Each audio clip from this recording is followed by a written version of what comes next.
Bonjour à tous. Dans cette capsule, je vais vous parler du fameux paragraphe en français. Pourquoi ? Parce que je m'aperçois que de plus en plus d'élèves ne comprennent pas ce qu'on attend d'eux et ont du mal à appréhender l'idée de paragraphe. Il faut savoir que la notion de paragraphe est différente en histoire géo et cela pose problème.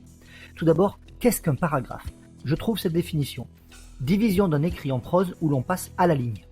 Le dictionnaire Larousse nous dit qu'il s'agit d'une division d'un texte en prose, d'un discours, d'un chapitre qui apparaît typographiquement par un alinéa initial.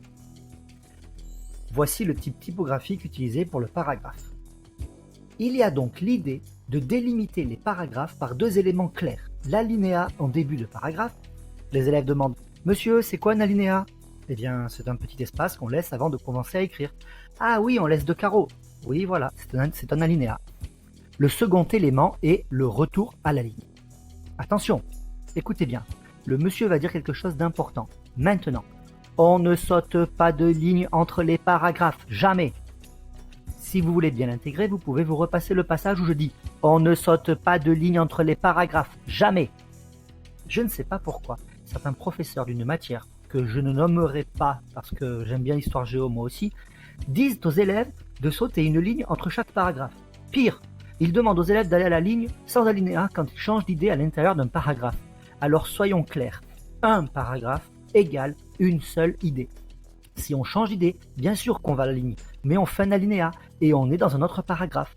On ne sautera de ligne qu'entre les grandes parties.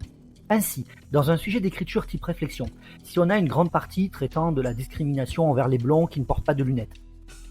Oui, bon, je choisis mes exemples comme je veux d'abord, et ensuite quelqu'un pourrait discriminer les blonds qui ne portent pas de lunettes.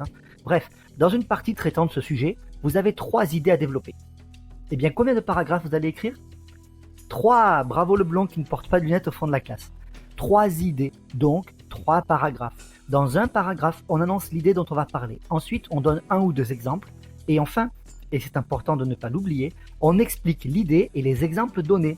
C'est le fameux « je dis, je cite, j'explique ». Un paragraphe égale une idée, plus exemple, plus explication.